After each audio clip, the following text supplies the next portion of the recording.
I want you to hit me as hard as you can. I have the power of Grayskull!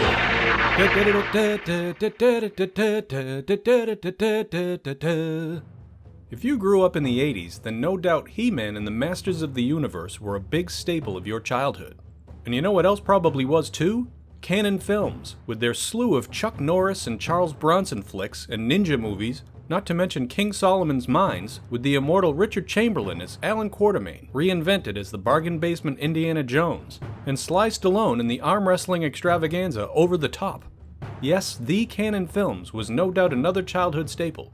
And folks, in 1987 something amazing happened. These two worlds collided in a big way, with a movie that, despite a critical mauling and a tepid box office, became a staple of children's birthday parties in the year of our Lord 1988.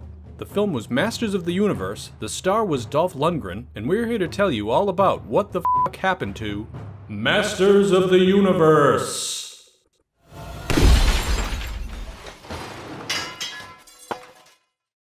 Now before we get into the movie version of Masters of the Universe, we first need to examine how He-Man himself came into being. For years, the urban legend was that Mattel had made toys of Conan the Barbarian, but once they saw how violent the R-rated sword and sorcery fantasy was, they dumped the original heads and made new characters. Not so, and the whole history of the toys, which were promoted by a wildly popular cartoon series by Funimation, was documented on Netflix's The Toys That Made Us. Suffice to say, He-Man was the shit in the mid-80s, and certainly it seemed like a promising franchise. Oddly, when the time came to make the film, most of the backstory set up by the series was nixed, and only a few elements made it into the film, specifically He-Man himself, although the Prince Adam aspect was left out. Thankfully, they at least remembered to include Skeletor. Somewhere along the line, the decision was also made to set most of the film on Earth. Why, you ask? Enter Canon Films. At the time, producers Menahem Golan and Yoram Globus were on a roll, with their B action flicks doing so well they were able to court respectability by producing artier fare such as John Cassavetes' Love Streams, Godard's King Lear, Barfly, 52 Pickup, and perhaps their greatest film of all, Runaway Train. But alas, these movies made no money, and to jump to the next level, Golan and Globus decided to spend. Enter Sylvester Stallone, who got paid $12 million to star in Over the Top, which in turn only grossed $16 million. Suddenly the studio, which had overspent lavishly on their slate of films, was in a real bind. The biggest casualty was arguably Superman 4, The Quest for Peace, which saw its budget slashed in half. But Masters of the Universe, which they touted as the Star Wars of the 80s, was similarly affected. To direct, they hired Gary Goddard, a talented writer-producer who, it must be said, has emerged as a truly troubling figure in recent years, but more on that later. While fans have complained about the film's lack of faithfulness to the material, in recent years Goddard's Jack Kirby influence, particularly by the New Gods storyline, has given the film some notoriety and cult status among fans. Goddard later said his goal was to make the film look as far from your typical Canon film as possible. But with a limited $17 million budget, a sprawling sci-fi fantasy was out of the question. Thus, the decision to set the film on Earth. The one area they didn't skimp was the set for Skeletor's throne room, and given how impressive it was, the decision was made to set a full third of the film in this room. Indeed, people were impressed, with Goddard telling Entertainment Weekly that Michael Jackson was shooting the video for Smooth Criminal on the soundstage next door, and could often be found sneaking a peek at the throne room, which he thought looked amazing. To play He-Man, Dolph Lundgren, coming off his star-making turn in Rocky IV as Ivan Drago, was hired. Now here's where we get a little controversial. In the years since, Goddard has panned Lundgren's performance, saying the plan was always to dub him with another actor. But that theory doesn't really hold water. For one thing, people have always said Lundgren knew very little English at the time, but that's not true. He dated Grace Jones for years before that and earned a Fulbright scholarship to MIT. He knew English. It's also doubtful that Canon would have hired an up-and-coming star like Lundgren with the notion of looping his dialogue, as that's always been the kiss of death for actors. Just ask Sam Jones from Flash Gordon, or Clinton Spilsbury from The Legend of the Lone Ranger. Heck, ask Andie MacDowell, who was dubbed by Glenn Close in Greystoke, The Legend of Tarzan. It took her career years to recover. Lundgren, while stiff, spoke English well enough, and it's unlikely anyone at Canon ever seriously planned to loop him. His contract allowed him 3 tries to nail the dialogue, and whatever, he's fine. Dubbing probably would not have improved his performance. One of the biggest issues of contention with Mattel was over He-Man's costume, which which they wanted to resemble the cartoon, breastplate and all. In the end, a compromise was reached, although the leather bondage aspect of the suit hasn't aged all that well. Arnold Schwarzenegger wearing slacks and no shirt in Conan the Barbarian looks downright reserved by comparison. For Skeletor, Canon was able to hire Frank Langella, and by all accounts he had a whale of a time playing the character despite the mask. Langella said he took on the role because his young son was a massive He-Man fan and used to run around the house screaming, "I have the power of Grayskull." Langella has never spoken ill about the film and still says it was one of his favorite roles, and you can tell, his performance is delicious. The cast was rounded out by Chelsea Field as Teela, a warrior woman comrade of He-Man's, while John Cypher played Man-at-Arms, both characters that originally showed up in the cartoon. Also a carryover from the cartoon was the henchwoman Evil Lynn, played by genre favorite Meg Foster, who has the most unique eyes in Hollywood, and whose breastplate weighed 45 pounds, although she said that the discomfort aided her performance. As the Earthbound allies of He-Man, there was Robert Duncan McNeil, who'd later star in Star Trek Voyager as Tom Paris, as the love interest Kevin, a rock musician who thinks the cosmic key that can stop Skeletor is a Japanese synthesizer. And there was a pre-famed Courtney Cox as Julie, a lovable high school student mourning her dead parents, who gets swept up into the adventure. Back then, she was best known for dancing with the boss in the Dancing in the Dark music video, and of course would go on to star as Monica on a little show you may have heard of called Friends. Fun fact, Christina Pickles, who plays Sorceress, the kindly witch imprisoned by Skeletor, would later recur as Monica's mom on the very same show.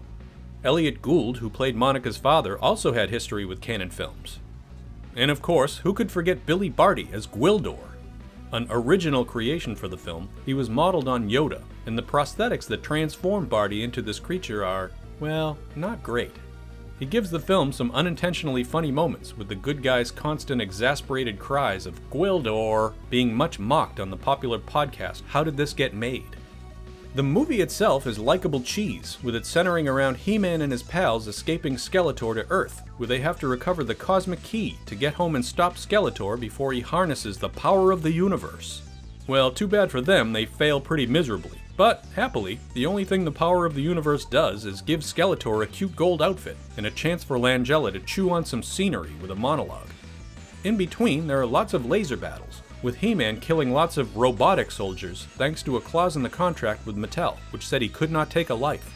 There are some sword battles, but all Lundgren does is hold it clumsily, although his six-pack and bod are out of control, as is his hair metal 80s power mullet, which is a sight to behold.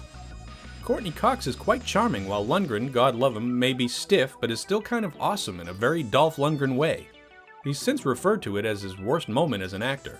But Dolph? I mean, I would have thought Johnny Mnemonic. Jesus time.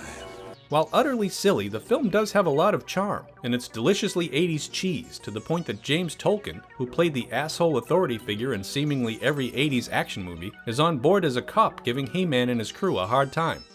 The score by Bill Conti is pretty solid too, even if it's a total John Williams ripoff.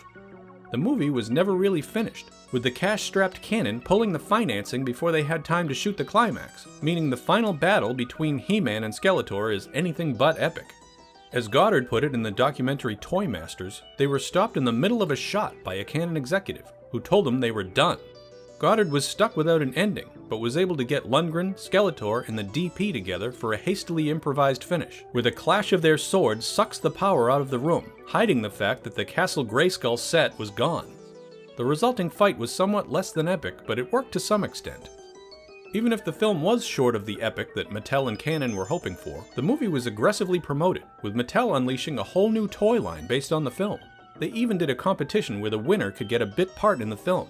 And sure enough, at one point there's a very odd shot of Skeletor passing a pig boy-esque creature. That's little Richard Sponder, a third grader who got to visit the set, pose with his heroes, and have a tiny part in the film. Needless to say, everyone had high hopes for a sequel, which is why Skeletor, who you think has died, pops up in an after-credits scene to warn that he'll be back. All in all, the film came together relatively well, although some material was eliminated from the final cut, with Den of Geek revealing that at one point there was supposed to be a revelation that Eternia was colonized by astronauts from Earth's future, a twist that made it into the Marvel Comics adaptation of the film. Financially, the film was a bust, getting trounced by Stakeout and The Living Daylights at the box office. It didn't help that by 1987, the toy line had cooled off significantly, thanks to too many He-Man clones and the fact that kids had moved on to G.I. Joe and Transformers.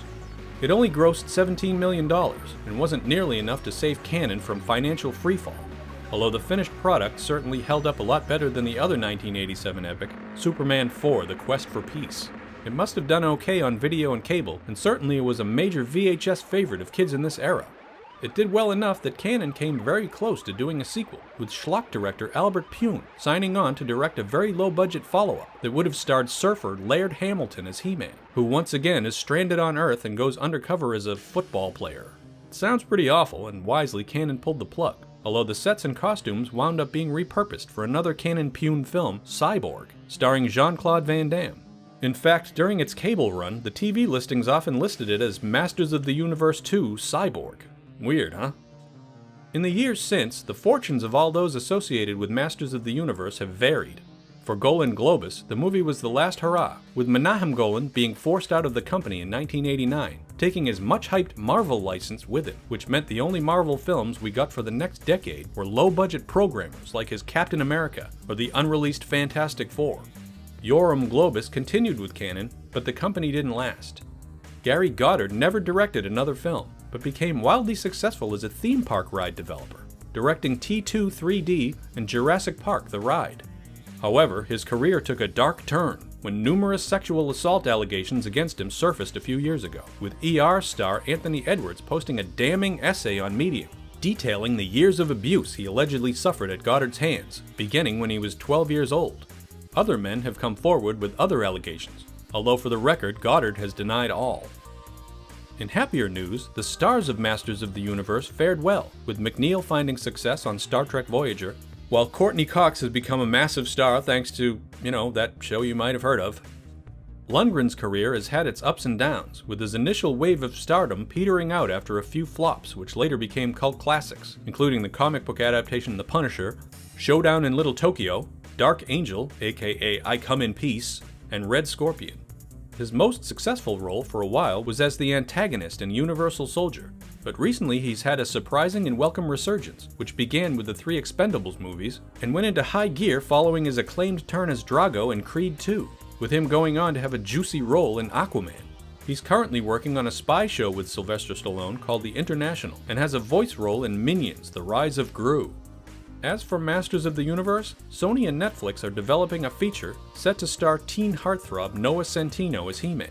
But if it happens, they gotta give old Dolph a call, because you know what? The guy is still jacked. As for the movie itself, while the accusations against Goddard may have tainted it, Masters of the Universe remains an affable slice of 80s nostalgia,